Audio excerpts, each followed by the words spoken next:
ಜನ್ಮ ಕೊಟ್ಟಿಲ್ಲ ಅಂದ್ರು ಹೆತ್ತ ತಂದೆ ತಾಯಿ ಹಾಗೇನೆ ಎಷ್ಟೋ ಸರಿ ಸಹಾಯ ಮಾಡಿದ್ದೀರ. ನನ್ನ ಮನೆ ಬಿಟ್ಟು ಹೋಗ್ದಿರೋ ಹಾಗೆ ಕಾಪಾಡ್ಕೊಂಡಿದ್ದೀರ.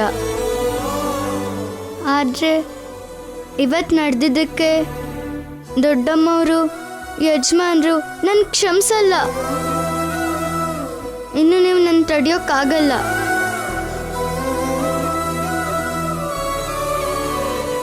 ನೀವು ನಿಮ್ಮ ಮಗಳ ಜೊತೆ ವಾಪಸ್ ಬರೋ ಅಷ್ಟೊತ್ತಿಗೆ ನನ್ನ ಮುಖನ ತೋರಿಸ್ಬಾರ್ದು ಅಂತ ಅಮ್ಮವ್ರು ಆಜ್ಞೆ ಮಾಡಿದ್ದಾರೆ.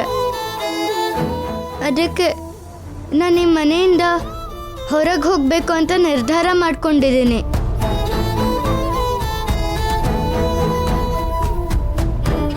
ಇನ್ನು ಈ ಜೀವನದಲ್ಲಿ ನಿಮಗೆ ಕಾಣಿಸಲ್ಲ.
ನನಗೆ ಆಶ್ರಯ ಕೊಟ್ಟ ಆ ಮನೆಗೆ, ನನಗೆ ಅನ್ನ ಹಾಕಿದ ಮನುಷ್ಯರಿಗೆ ಒಳ್ಳೇದು ಮಾಡಬೇಕು ಅಂದ್ಕೊಂಡು ಔಷಧಿನ ತಯಾರು ಮಾಡಿಕೊಟ್ಟೆ. ಅದು ವಿಷವಾಗಿ ಹೇಗೆ ಬದಲಾಯಿತು ನನಗೆ ಗೊತ್ತಿಲ್ಲ, ನಿನಗೆ ಗೊತ್ತಿರಬೇಕು. ನನ್ನ ತಪ್ಪಿಲ್ಲ ಅಂದರೂ ನನ್ನ ಮೇಲೆ ಆರೋಪ ಬಂದಿದೆ. ಅದಕ್ಕೆ ಎಲ್ಲರೂ ನನಗೆ ಬಾಯಿಗೆ ಬಂದಂಗೆ ಬೈದ್ರು. ರಾಧಾಕೃಷ್ಣ ಅವರಿಗೆ ಯಾವುದೇ ಪ್ರಾಣಾಪಾಯನೂ ಆಗದಾಗೆ ನೀನೇ ಕಾಪಾಡು ತಾಯಿ. ಅವರು 100 ಕಾಲ ಕ್ಷೇಮವಾಗಿರಬೇಕು. ಅವ್ರಿಗೇನಾದರೂ ಆಯಿತು ಅಂದರೆ ನನ್ನಿಂದ ಅವನಿ ಮೇಡಮ್ಗೆ ಅವಮಾನ.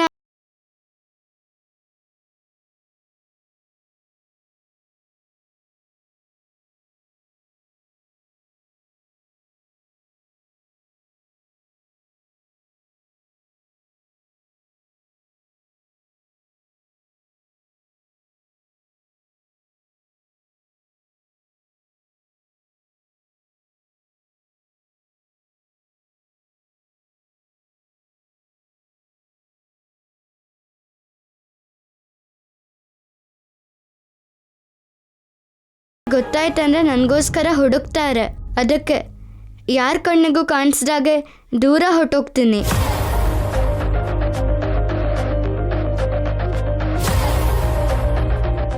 ನಾರಾಯಣ್ ತಾತನ ಮನೆಗೆ ಕೂಡ ಹೋಗಬಾರ್ದು. ನಾನು ಒಳ್ಳೆ ನಿರ್ಧಾರನೇ ತಗೊಂಡಿದ್ದೀನಿ ಅಂತ ಅನ್ಕೋತಿದ್ದೀನಿ. ಆಮೇಲೆ ನೀನು ನನ್ನ ಏನು ಮಾಡ್ಬೇಕು ಅನ್ಕೊಂಡಿದ್ಯೋ ಎಲ್ಲ ನಿನ್ನಿಷ್ಟ ತಾಯಿ.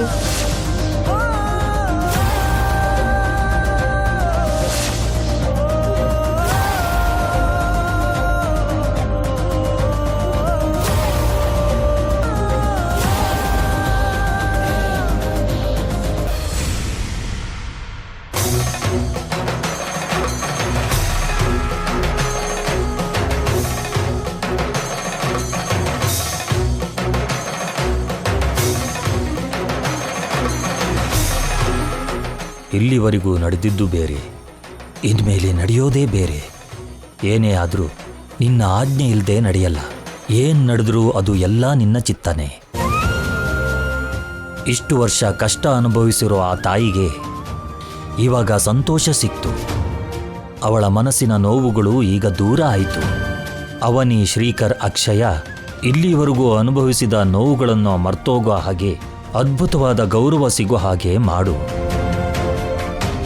ಮುಂದೆ ಮುಂದೆ ತಾಯಿ ಮಗಳ ಮಧ್ಯೆ ಯಾವುದೇ ಸಮಸ್ಯೆ ಬರದ ಹಾಗೆ ಆಶೀರ್ವಾದ ಮಾಡು.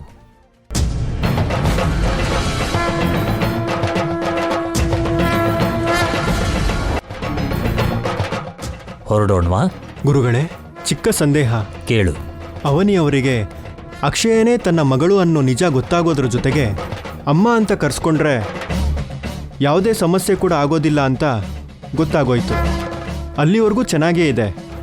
ಆದರೆ ಅಕ್ಷಯಗೆ ಇನ್ಮೇಲೆ ಅಮ್ಮನವರ ರಕ್ಷಣೆ ಇರುತ್ತೆ ಅಂತೀರಾ?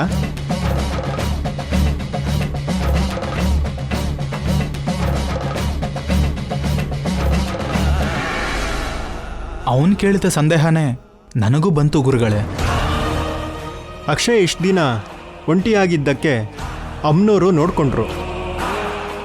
ಈಗ ಅಕ್ಷಯಗೆ ಅಮ್ಮ, ಅಪ್ಪ, ಅಜ್ಜಿ, ತಾತ, ದೊಡ್ಡ ಕುಟುಂಬನೇ ನೆರಳಾಗಿ ನಿಲ್ಲತ್ತೆ. ಇಂಥ ಸಮಯದಲ್ಲೂ ಕೂಡ ಅಮ್ಮನವರು ಅಕ್ಷಯಗೆ ಕವಚದ ಹಾಗೆ ಕಾವಲಾಗಿರ್ತಾಳ? ಅಕ್ಷಯಗೆ ಏನು ಕಷ್ಟಗಳು ತಪ್ಪದಾಗೇನಾ?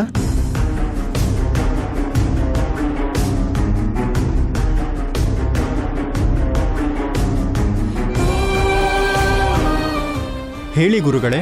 ಮಕ್ಕಳು ತಂದೆ ತಾಯಿ ಜೊತೆ ಇದ್ದಾಗ ಆ ಮಕ್ಕಳಿಗೆ ಯಾವುದೇ ಕಷ್ಟ ನಷ್ಟನೂ ಬರದೇ ಇರೋ ಹಾಗೆ ಅವರೇ ನೋಡ್ಕೋತಾರೆ. ಹಸಿವಿನಿಂದ ಹಿಡಿದು ಆನಂದದವರೆಗೂ ಮಕ್ಕಳ ಜವಾಬ್ದಾರಿನ ತಂದೆ ತಾಯಿನೇ ನೋಡ್ಕೋತಾರೆ. ಬಿಸಿಲು ಬಂದಾಗ ನೆರಳಾಗ್ತಾರೆ, ಮಳೆ ಬಂದಾಗ ಕೊಡೆ ಆಗ್ತಾರೆ.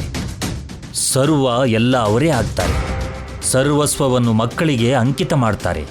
ಅದಕ್ಕೆ ಅಕ್ಷಯನಿಗೆ ಅಮ್ಮನವರ ರಕ್ಷಣೆಗಿಂತ ಅಮ್ಮನ ಸಂರಕ್ಷಣೆಯೇ ಜಾಸ್ತಿ ಇರುತ್ತೆ. ಅಕ್ಷಯನ ಜನನ ಒಂದು ಲೋಕ ಕಲ್ಯಾಣ. ಅಕ್ಷಯ ಅಮ್ಮನವರ ಅಂಶದಿಂದ ಹುಟ್ಟಿದ್ದಾಳೆ ಅಂತ ಕಷ್ಟಗಳು ಇರೋದಿಲ್ಲ ಅಂತ ಅನ್ಕೊಳ್ಳೋ ಅಗತ್ಯ ಇಲ್ಲ. ಪ್ರತಿ ಜೀವಿಗೂ ಯಾವುದೋ ಒಂದು ರೂಪದಲ್ಲಿ, ಯಾವುದೋ ಒಂದು ದಿಕ್ಕಿನಿಂದ ಕಷ್ಟನೋ ಅಪಾಯನೋ ಹೊಂಚಾಗ್ತಿರುತ್ತೆ. ಅಪ್ಪ ಅಮ್ಮನ ಜೊತೆ ಇದ್ದಾಗ ಅಗತ್ಯ ಇದ್ದ ಸಮಯದಲ್ಲಿ ಅಮ್ಮನವರು ಅಕ್ಷಯನಿಗೆ ನೆರಳಾಗಿ ನಿಲ್ತಾಳೆ. ಇಷ್ಟು ಕಾಲಕ್ಕೆ ಅಮ್ಮನವರು ತಾಯಿ ಮಗಳನ್ನ ಒಂದು ಮಾಡಿದ್ಲು ಅನ್ನೋ ಸಂತೋಷ ಒಂದ್ ಕಡೆ, ಅಕ್ಷಯನಿಗೆ ಹೊಸದಾಗಿ ಎಂಥ ಸಮಸ್ಯೆಗಳು ಎದುರಾಗುತ್ತೋ ಅನ್ನೋ ಭಯ ಕೂಡ ಇನ್ನೊಂದು ಕಡೆ ಇದೆ.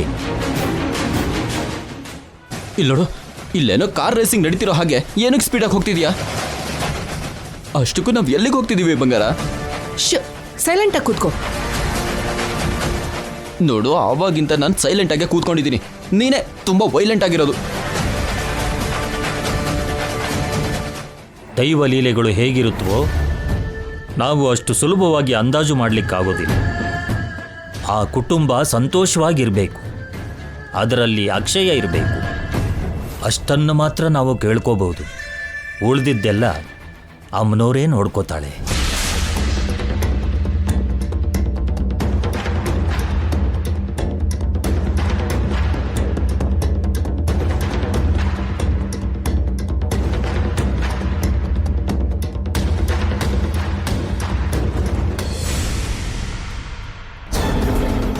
ಇವತ್ತು ಮೇಡಮ್ ಅವರು ತಮ್ಮ ಮಗಳನ್ನ ಎಲ್ಲರ ಮುಂದೆ ಕರ್ಕೊಂಡು ಬರ್ತೀವಿ ಅಂದರು. ನಿಮ್ಮ ಮಗಳನ್ನ ಎಲ್ಲರಿಗಿಂತ ಮೊದಲು ನನಗೆ ತೋರಿಸಿ ಮೇಡಮ್ ಅಂತ ರಾತ್ರಿ ನಾನೇ ಅವ್ರ ಹತ್ರ ಹೋಗಿ ಕೇಳಿದೆ. ಆದರೆ ಇವಾಗ ಅವ್ರ ಮಗಳನ್ನ ನೋಡೋ ಅದೃಷ್ಟ ನಂಗೆ ಇಲ್ದಾಗಾಯ್ತು. ಏನಾಯ್ತವನಿ? ಅರ್ಜೆಂಟಾಗಿ ಮನೆಗೆ ನಡಿ ಅಂತ ಹೇಳಿ ಕಾರ್ ನಿಲ್ಸು ಅಂದೆ. ಈ ಸ್ವೀಟ್ಕಾ?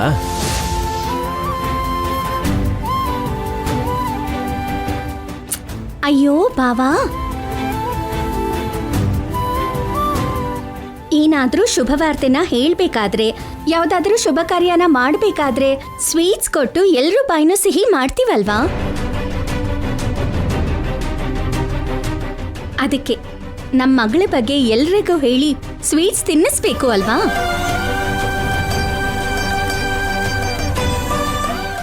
ಅಕ್ಷಯಾನೇ ನಮ್ಮ ಮಗಳು ಅಂತ ಹೇಳಿದ ತಕ್ಷಣ ಮೊದಲು ಎಲ್ಲರೂ ಶಾಕ್ ಆಗ್ತಾರೆ, ಆಮೇಲೆ ಎಲ್ಲರೂ ಆನಂದ ಪಡ್ತಾರೆ ಅಲ್ವಾ ಬಾವಾ? ಮೇಡಮ್ ಅವ್ರಿಗೆ ನಾನು ಯಾವುದೇ ಪರಿಸ್ಥಿತಿಲೂ ಕಾಣಿಸ್ಬಾರ್ದು. ಹೌದು ಅವನಿ, ಈ ಶುಭವಾರ್ತೆ ಅಂತೂ ಅಪ್ಪ ಅಮ್ಮನಿಗೆ ಹಳ್ಳಿಲ್ ನಡೆಯೋ ಉತ್ಸವ ಜಾತ್ರೆ ಕೊಡೋ ಆನಂದಕ್ಕಿಂತ ಜಾಸ್ತಿ ಆನಂದ ಕೊಡುತ್ತೆ. ಅವ್ರೇನು ಮಾತಾಡ್ತಿದಾರೋ ನಂಗೆ ಅರ್ಥ ಆಗ್ತಿಲ್ಲ. ಆದರೆ ಇಬ್ರ ಮುಖ ಅಂತೂ ಆನಂದದಲ್ಲಿ ಹೊಳಿತಿದೆ. ಬಹುಶಃ ಮಗಳ ವಿಷಯ ಆಗಿರತ್ತೇನೋ. ಮಗಳನ್ನ ಕರ್ಕೊಂಡು ಬರ್ತೀನಿ ಅಂದಿದ್ರಲ್ವಾ, ಮಗಳು ಕಾರಲ್ಲಿ ಇದ್ದಾಳೇನೋ. ಸರಿ ನಡಿ.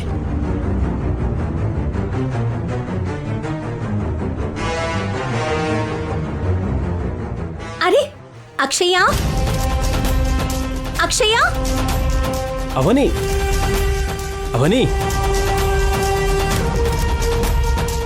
ಮೇಡಮ್ಗೆ ಕಾಣಿಸ್ಬಾರ್ದು ಅನ್ಕೊಳ್ತಾನೆ ಕಾಣಿಸ್ಬಿಟ್ಟೆ. ನಾನು ವಾಪಸ್ ಕರ್ಕೊಂಡು ಹೋಗ್ತಾರೆ. ಇವಾಗ ಏನು ಮಾಡಲಿ?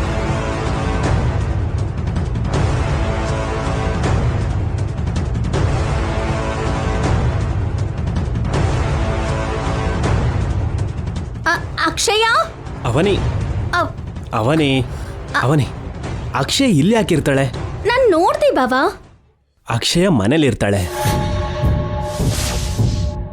ಇವತ್ ನಾವು ಮಗಳನ್ನ ಕರ್ಕೊಂಡು ಬರ್ತೀವಿ ಅಂತ ಹೇಳಿರೋದಕ್ಕೆ ಯಾರು ಹೊರ ಕಾಲು ಹಿಡದೆ ಮನೇಲೆ ಕಾಯ್ತಾ ಇರ್ತಾರೆ.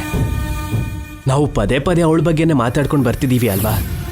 ಅದಕ್ಕೆ ಅಕ್ಷಯ ಕಾಣಿಸ್ದಾಗೆ ನೀನು ಊಹಿಸ್ಕೋತಿದೀಯ. ಹೋಗೋಣ ನಡಿ. ನಂದು ಊಹೆ ಅಂತೀಯಾ? ಅಷ್ಟೇ ಅಲ್ವಾ ಮತ್ತೆ? ಅಕ್ಷಯ ನನ್ನ ನೋಡ್ದ ಹಾಗೆ ಬಚ್ಚಿಟ್ಕೊಂಡ ಹಾಗೆ ಅನ್ನಿಸ್ತು ಬಾಬಾ. ನಿನ್ನ ನೋಡಿ ಬಚ್ಚಿಟ್ಕೋಬೇಕಾಗಿರೋ ಅಗತ್ಯ ಅಕ್ಷಯ್ಗೇನಿದೆ?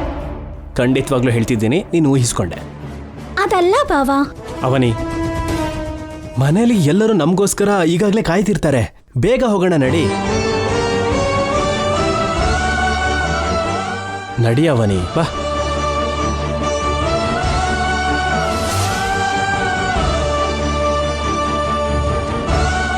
ಅವನಿ, ಅಲ್ಲಿ ಯಾರು ಇಲ್ಲ. ಕಾರ್ ಹತ್ತೋ, ಬಾ. ಅದಲ್ಲ ಬಾವಾ, ನಾನು ಈಗಷ್ಟೇ ಅಲ್ಲಿ ನೋಡ್ದೆ. ಯಾರು ಇಲ್ಲ ಅವನಿ, ನಾನು ನೋಡ್ದೆ ಅಲ್ವಾ?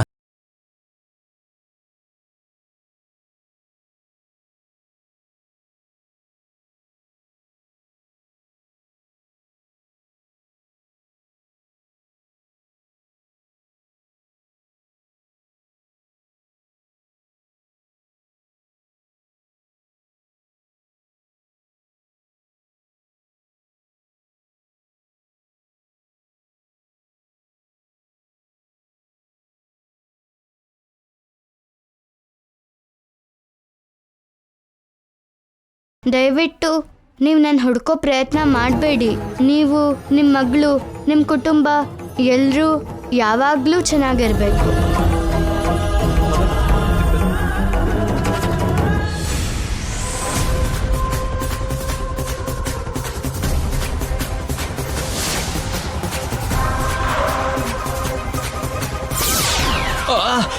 ಅಯ್ಯೋ ದೇವ್ರೆ, ಸತ್ತೆ! ಏನಾಯ್ತು ನಿಂಗೆ? ನನ್ನ ಸಾಯಿಸ್ಬೇಕು ಅನ್ಕೊಂಡಿದ್ಯಾ ಹೇಗೆ?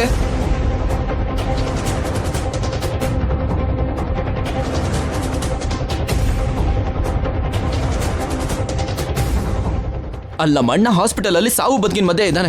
ಎಲ್ರೂ ಮುಂದೆ ನಿಧಾನಕ್ಕೆ ತಪ್ಪಿಸ್ಕೊಂಡು ಹೊರಗೆ ಬಂದ್ವಿ. ಆಮೇಲೆ ಇಲ್ಲಿವರೆಗೂ ಕರ್ಕೊಂಡ್ಬಂದೆ. ಏನ್ ನಿನ್ ಪ್ರಾಬ್ಲಮ್? ರಾಧಾಕೃಷ್ಣ ಭವನ್ ಬಗ್ಗೆ ಇನ್ನೂ ಟೆನ್ಷನ್ ಮಾಡ್ಕೊಳ್ಬೇಕಾಗಿರೋ ಅವಶ್ಯಕತೆ ಇಲ್ಲ. ಸದ್ಯಕ್ಕೆ ಸೇಫ್ ಆಗಿ ಅವ್ರ ಆರೋಗ್ಯ ಇದೆ ಅಂತ ಡಾಕ್ಟರ್ ಹೇಳಿದ್ರು. ನನಗೆ ಗೊತ್ತಿರೋ ಹಾಗೆ ಸ್ವಲ್ಪ ಹೊತ್ತಲ್ಲಿ ಡಿಸ್ಚಾರ್ಜ್ ಕೂಡ ಆಗ್ತಾರೆ. ಅಣ್ಣ ಡಿಸ್ಚಾರ್ಜ್ ಮಾಡೋ ಸಮಯದಲ್ಲಿ ನಾವಲ್ಲಿ ಇರಲಿಲ್ಲ ಅಂದರೆ ಚೆನ್ನಾಗಿರಲ್ಲ. ಮೊದಲೇ ಮನೆ ಪರಿಸ್ಥಿತಿಗಳು ತುಂಬ ವಿಚಿತ್ರವಾಗಿದ್ದಾವೆ. ಈ ಸಮಯದಲ್ಲಿ ನಾವು ಕಾಣಿಸ್ಲಿಲ್ಲ ಅಂದರೆ ನಮ್ಮೇಲೂ ಕೂಡ ಏನೇನೋ ಅನುಮಾನಗಳು ಬರುತ್ತೆ. ನಮ್ಮ ಮೇಲೆ ಯಾವುದೇ ಅನುಮಾನನೂ ಬರಲ್ಲ ಬಿಡು. ಅನಾವಶ್ಯಕವಾಗಿ ಟೆನ್ಷನ್ ಮಾಡ್ಕೋಬೇಡ. ಇವಾಗ ನಾವು ಯೋಚನೆ ಮಾಡಬೇಕಾಗಿರೋದು ಅಕ್ಷಯನ್ ಬಗ್ಗೆ. ಅವನಿ ಶ್ರೀಕರ್ ಇವತ್ತು ಮಗಳ ಬಗ್ಗೆ ಹೇಳ್ತೀವಿ ಅಂತ ಹೊರಗಡೆ ಹೋಗಿದ್ದಾರೆ. ಖಂಡಿತವಾಗ್ಲೂ ಅಕ್ಷಯನ್ ಬಗ್ಗೆ ಹೇಳ್ಬಿಡ್ತಾರೆ. ಅಕ್ಷಯ ಬಗ್ಗೆ ಗೊತ್ತಾಯ್ತು ಅಂದ್ರೆ ನಿಮ್ಮಮ್ಮ ಅವಳನ್ನ ತಲೆ ಮೇಲೆ ಕೂರಿಸ್ಕೋತಾರೆ. ಅವನಿ ಶ್ರೀಕರ್ ಅಂತೂ ಆಕಾಶಕ್ಕೆ ಏರ್ಬಿಡ್ತಾರೆ. ಒಂದ್ ವೇಳೆ ಹಾಗೇನಾದ್ರೂ ನಡೆದ್ರೆ ನಮ್ಮ ಕೈಗೆ ಚಿಪ್ಪು ಬಿಟ್ರೆ ಇನ್ನೇನೂ ಸಿಗಲ್ಲ. ಹಾಗಾದ್ರೆ ಇವಾಗ ಏನು ಮಾಡೋದಂತೀಯ? ನಿಮ್ಮಮ್ಮ ಅಕ್ಷಯಂಗೆ ಮುಖ ತೋರಿಸ್ಬೇಡ ಹೋಗೆ. ನನ್ನ ಮೊಮ್ಮಗಳು ಬರೋ ಸಮಯಕ್ಕೆ ನಮ್ಮ ಮನೆಯಲ್ಲಿ ಇರಬೇಡ ಅಂತ ಬೈದ್ರು ಅಕ್ಷಯ ಮನೆ ಬಿಟ್ಟು ಹೋಗಿರಲ್ಲ. ಅವನಿ ಶ್ರೀಕರ್ ಅವಳ ಜೊತೆ ಇದ್ದಾರೆ ಅನ್ನೋ ಧೈರ್ಯದಲ್ಲಿ ಮನೆಯಲ್ಲೇ ಇದ್ದಿರ್ತಾಳೆ. ಅದಕ್ಕೆ ನಾವೇನ್ ಮಾಡಬೇಕು ಅಂದ್ರೆ ಎಲ್ಲರೂ ಮನೆಗೆ ಬರೋದಕ್ಕೆ ಮುಂಚೆನೆ ಅಕ್ಷಯನ್ನ ಕಳಿಸ್ಬೇಕು.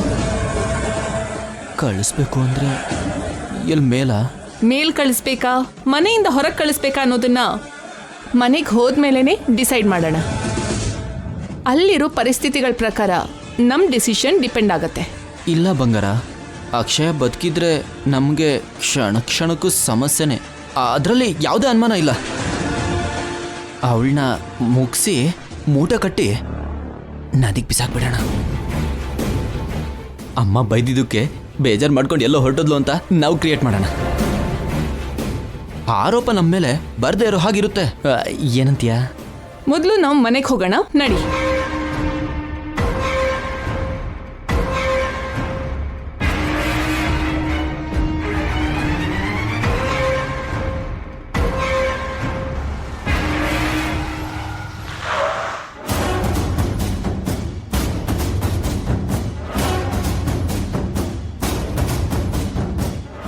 ಬೇಗ ಬಾಬಾವಾ. ಭಾವನೆ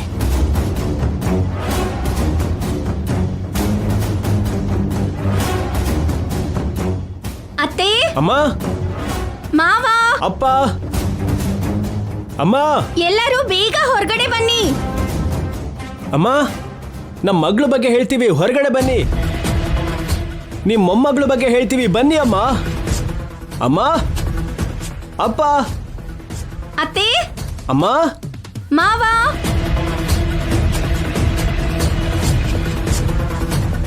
ಇಷ್ಟೊತ್ತಿಗೆ ಎಲ್ಲರೂ ಹೊರಗಡೆ ಬರ್ಬೇಕಿತ್ತಲ್ಲ ಬಾವಾ, ಮತ್ತೆ ಯಾರು ಯಾಕೆ ಬಂದಿಲ್ಲ? ಸ್ವಲ್ಪ ಜೋರಾಗಿ ಮಾತಾಡಿದ್ರೆ ಸಾಕು ಬರೋದಕ್ಕೆ. ನಿಹಾರಿಕಾ, ಕೃಷ್ಣಣ್ಣ ಯಾವಾಗ್ಲೂ ರೆಡಿಯಾಗಿರ್ತಾರೆ ಅಲ್ವಾ? ಅವರು ಕೂಡ ಯಾಕೆ ಹೊರಗೆ ಬರ್ತಿಲ್ಲ? ಅದೇ ನನಗೂ ಅರ್ಥ ಆಗ್ತಾ ಇಲ್ಲ. ನಾವು ಹೇಳೋ ಅಂತ ಶುಭವಾರ್ತೆಗೋಸ್ಕರ ಎಲ್ಲರೂ ಕಾಯ್ತಾ ಇರ್ತಾರೆ ಅನ್ಕೊಂಡಿದ್ದೆ.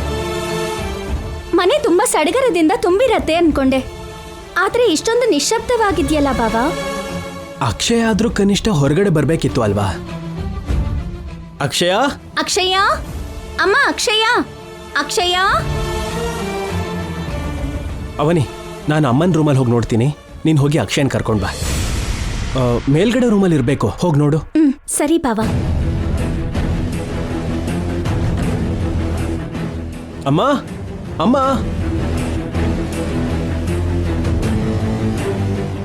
ಅಕ್ಷಯ, ಅಕ್ಷಯ. ಅಕ್ಕ, ಬಾಬಾ.